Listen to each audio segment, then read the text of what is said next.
You have to fully embrace what you want. You have to fully embrace what you want. One of my major goals in life is wealth. And because I wanted wealth and I will receive wealth, I understood that I have to be around it. Whatever it is that you desire, you have to be around it. You have to surround yourself with it in order to soak in the energy and let it become part of you. One of the first steps that I did in order to be around wealth was when I opened my business.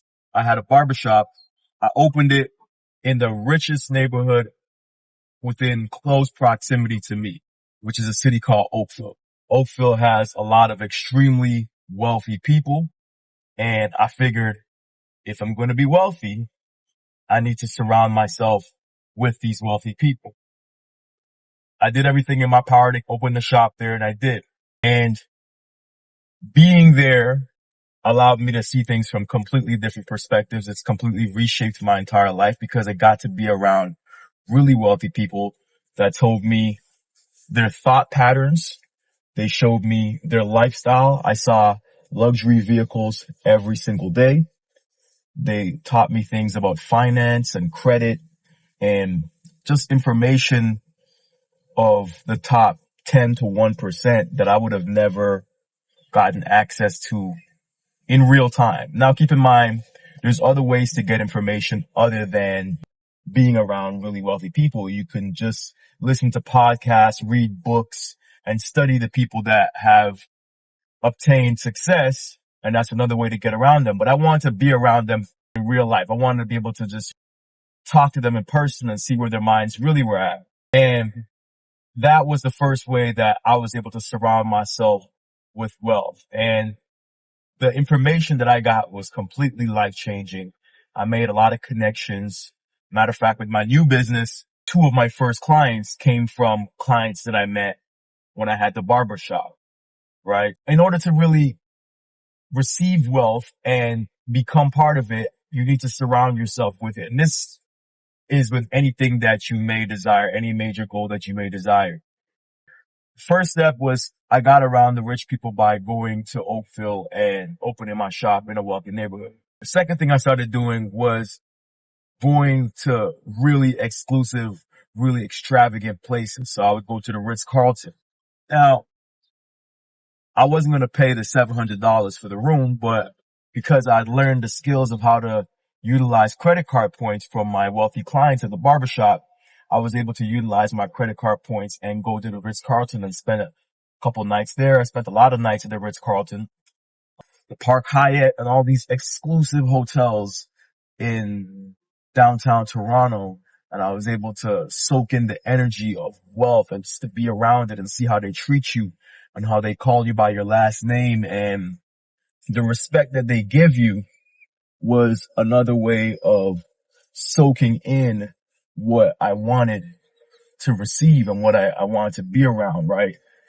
I constantly do that. Matter of fact, you should stay away from what you don't want and always go towards what you do want. An example of this is there's an area that I used to frequent back in the day.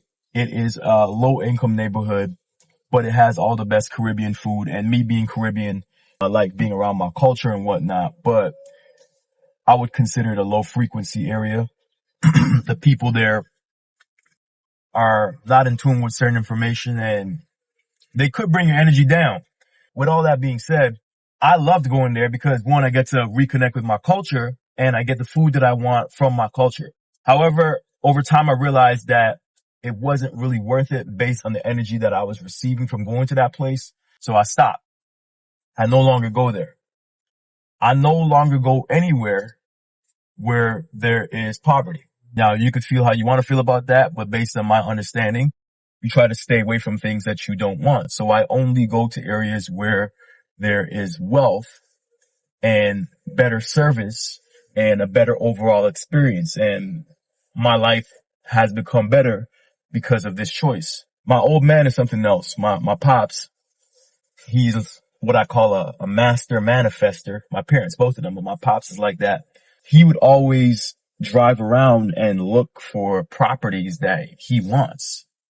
And the first house that my family ever had, he would drive past the neighborhood over and over again, and he pretty much would manifest getting a house in that neighborhood. He had no business thinking he could get a house in that neighborhood, but he didn't care about how things looked at the moment. He just kept going to the neighborhood and looking at the houses and envisioning himself in those houses.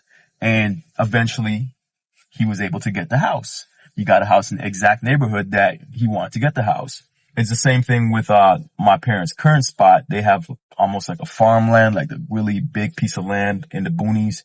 And that's what they wanted. They wanted a place where it was quiet. It was away from everything. And they would drive around for hours every weekend. I remember they would just be hopping in the whip and they would drive around for hours and just look at these houses. And at the time when they were looking for the houses, they didn't have the capability financially to get the house, but they didn't care. They would just drive around and look, and they would see themselves in the house and whatnot. And then eventually they got what they wanted. And so I say all this to say this: whatever it is that you desire, you need to surround yourself with it. You need to be there, embrace it, feel it, touch it. If you want a specific car, go to the dealership and take it for a test drive. Nobody's going to look at you and be like, you're not qualified to get this car. That's none of their business. If you are a potential customer and you want to test drive a car, go test drive your car. If there's open houses for beautiful homes and condos in your city and you want something like that, go there and see it and touch it. See how it feels to be there. See how it feels to sit in the couch and to experience it. The smells, the views, the whole experience will help you to come into alignment with what it is that you want.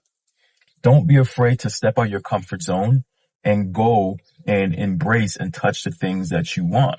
Whether it be you want to get rich, whether it be you want to own a business, whatever it is, go to those places and take it in and let it become part of your psyche. And there's a huge benefit to feeling what you want, to touching it, to experiencing it. Once you do that, it takes you to another level because you realize, wait a minute, this is real. This is doable. It's not anything that is too crazy. It's actually physical. I could touch it. It's right here. Why can I not have it? And at that point, the only thing that will stop you is your own mindset. If you're able to push past any limiting beliefs and get the mindset of, I can get this, I can do this, then you ask the question, how can you? And you start to work backwards and figure out the steps that you need to take in order to get where you need to get. It's really that simple. And I continue that trend today. I refuse to go to places that I consider lower vibrational or negative or where there's a lot of poverty. I'm past that. I have no interest in entertaining that. I only go to places that have wealth and positivity and beauty, because these are the things that I want to embrace. And life has taken me to a point where a lot of my life has become these things. Thank you for watching, and I'll catch you in the next one. Peace.